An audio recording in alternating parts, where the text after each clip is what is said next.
Film Geeks? My name is Trevor. Welcome back to the channel. Inside Out is the 28th Pixar movie. In honor of it coming out and smashing box office records, we have another Pixar ranking in tier list fashion. Let me know your favorite and least favorite Pixar movie down below in the comment section. And what did you think of Inside Out 2? And what do you make of it doing $295 million opening weekend? That is absolutely fantastic. Pixar is my favorite studio of all time. This is going to be a very, very positive tier list. Let's hop into it. Starting off with our tiers, we have top 5, great, underrated, overrated, and bottom 5. All very self-explanatory. A lot are going to be in that great tier. First up, we have Up. Dare I put Up in the top 5? It's going in the top of the great tier. I think Up is a fantastic movie with such a great message that you're never too old to go out on an adventure. The character of Russell is great. And Kevin, I mean, come on. Just a great old little bird. And Doug the dog. I just met you, and I love you. The original Toy Story, also going in that great tier. That I mentioned it's going to be a positive tier ranking. The original Toy Story is what started this franchise all. Started Pixar as a whole. Hitting on one thing that all of us kids thought. Your toys are alive when you leave for school. I still think they are. I still really do. Monsters U. MU, right here. I'm a big Monsters fan, and I think this is underrated. So many people hate on this movie, saying that it's only like a straight-to-streaming movie. I could not disagree more. I thought this was a fantastic prequel, and honestly, it's probably top 10 Pixar movie of all time for me. Finding Dory. I'm putting Finding Dory in the underrated tier as well. Honestly, it has a great message in there with a lot of fantastic characters. I think really slept on. I love seeing this one. My wife and I saw it. One of the first movies we saw on a date together 8 years ago, and it's absolutely great. Finding Nemo, great tier. I don't have kids yet, but I always say this when I do have kids one day. I think that this movie will gravitate towards me so much more. I recently watched it again just a couple weeks ago. It's just going to make you bawl your eyes out by the end of it because it just feels so good watching Marlon go over there and learn to let go with his son. It's just fantastic. Lightyear. First one going in the bottom 5 tier. Lightyear was just not my cup of tea, and that's okay, but I was expecting a lot with it, and I remember I was more excited for this one than a lot of other movies that year, and I was incredibly disappointed. Then we have Cars 2, also going in the bottom 5 tier. I've seen Cars 2 one time. I have never gone back to rewatch it. I've never wanted to go back and rewatch it, so safe to say it's in the bottom 5. The Incredibles, top 5 tier. The Incredibles is one of those movies that just hits on every single level you want it to hit on. One of my favorite superhero movies of all time.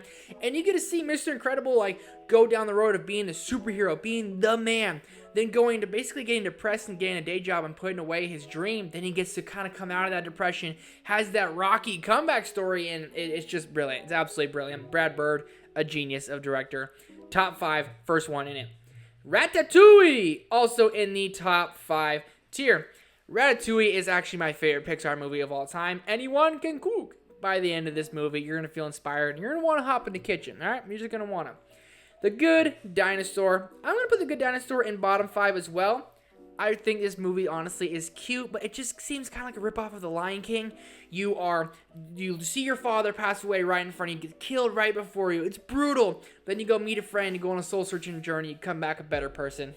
I've seen that one before. It's Hamlet all over again. Cars.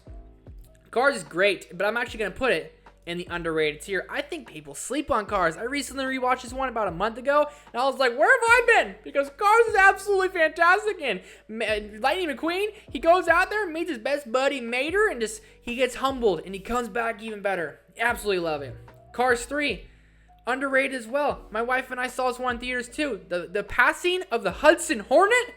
Why is no one talking about it? It was so sad. I absolutely loved the Cars 3.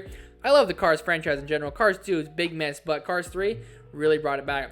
A Bug's Life, also going in that underrated tier. This is the second Pixar movie to come out, and very much so, Seven Samurai, I'm here for. I love a Seven Samurai story. Turning Red. Turning Red could go in the bottom 5, but I also do really enjoy this movie. But I think for the sake of this, Turning Red is going to go in the bottom 5, but it's going to be the top of it. So Turning Red is one of those movies that my wife loves to rewatch all the time. Four Town the Band, I mean, all right, that's pretty dang good, but it's going to be the top of the bottom 5 tier. Incredibles 2, going to go in the great tier. I thought it was a worthy sequel, a legacy sequel. And this is the only animated movie to be above Inside Out 2 for the highest grossing of all time, which is absolutely absurd to say. Then we have WALL-E. WALL-E is going in the overrated tier. I just have not wanted to go back and rewatch this one. I rewatched it about 2 years ago, and it just didn't do much for me. I'm sorry, friends, but I'm just not a WALL-E fan, and that's probably my biggest Pixar hot take. Monsters, Inc. I'm wearing all Monsters, Inc. gear, so it's got to go in the top 5 tier. This movie is just beautiful from start to finish, just going along this journey with Mike and Sully, how they're scarers, and they finally gravitate towards this kid, and it changes about them. They change from scares, and they go to laughs. If you go to Disney World, you go to Laugh Factory, you're gonna laugh your butt off. I love Monsters, Inc. It's one of those movies that, like, every time you put it on, you just realize how brilliant Pixar really is. Inside Out, going in the great tier. Bing Bong's one of my favorite Pixar characters of all time. We have a Pixar character ranking coming to the channel tomorrow. That's a shameless plug for you, but I absolutely love Bing Bong. Take her to the moon for me, okay? Every time I'm just gonna hit you right in the feels. Coco, top 5 tier, man. Coco's one of those movies when I first saw it in theaters, I was not overly impressed with it, but I was like, this is actually pretty dang good. And then when I rewatched it, I loved it. When I rewatched it again, I loved it.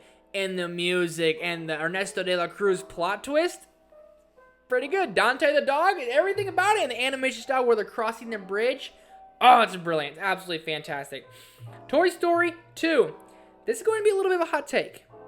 Overrated tier. This is my least favorite Toy Story movie. The one I go back and rewatch the least. Getting introduced to Jessie and Bullseye is cool, but Toy Story 2 is a little overrated in my opinion.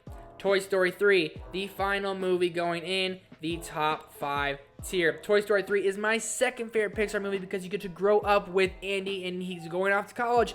He doesn't need these toys anymore. He's moving on. So long, partner. It's just gonna rip your heart out. It really, really is. Then we have Brave, the final movie going in the bottom 5 tier. I want to change my fate. It's cool enough. They turn into bears, and once that happened, I was just like, it just lost me. I've seen Brave once, and I don't know if I'll ever go back and rewatch it. Onward, probably my 6th favorite. I love Onward. I love a good brother story. We're going on a quest. Top of the great tier. Barley gets to go and like see his dad, and Ian's like, I didn't have dad, but I had you. I was crying. I don't care. I was crying. This was so brilliant. Such great writing. Oh, it's fantastic. Toy Story 4. I'm going to go underrated. I feel Toy Story 4 gets a lot of unnecessary hate for whatever reason. Ducky and Bunny, to infinity, and your mom. It's funny. It has a great story in there. And Toy Story 5 might be another hot take. I'm excited for it. Soul. The overrated tier. And I like the music in Soul. I've seen it one time on Christmas Day. Do I need to go back and rewatch it? Probably. It's alright. You got soul. And everybody knows. God, it's good. It's a good song. It really, really is. Luca. Silencio Bruno. Underrated tier. Luca is everything and more I wanted in it. It had that Pixar magic. It's a little silly with the whole Vespa plotline. 1000%. You ain't gonna fool me. I get it's silly. But by the end of it, it has that Pixar magic. It captures it, and I just thought it was a really delightful film. Elemental, the Pixar movie that came out last year that had such long legs, and Elemental is great. A romantic comedy inside the Pixar universe, something we've needed for far too long. I love Wade, and I love Ember. It's just really cool how she has to go and like just try to live up to her father's expectations, but she continues to fall short. I thought it was just a beautiful movie, and it makes you laugh, and it might even make you cry a little bit. And finally, the reason we're doing this tier list, Inside Out 2, which is going in the great tier. This is a top 10 Pixar movie for me. It is up there with the first Inside Out. I thought it was absolutely brilliant. The character of Anxiety is a little bit too relatable for me, but nonetheless, I absolutely loved it. And that's going to do it for our Pixar tier ranking. All 28 movies on their proper tiers. And under 10 minutes. That has to be a record. Thank you guys so much for being here and for watching. Hit the like button, subscribe button, notification bell. I'll see you guys in the next one.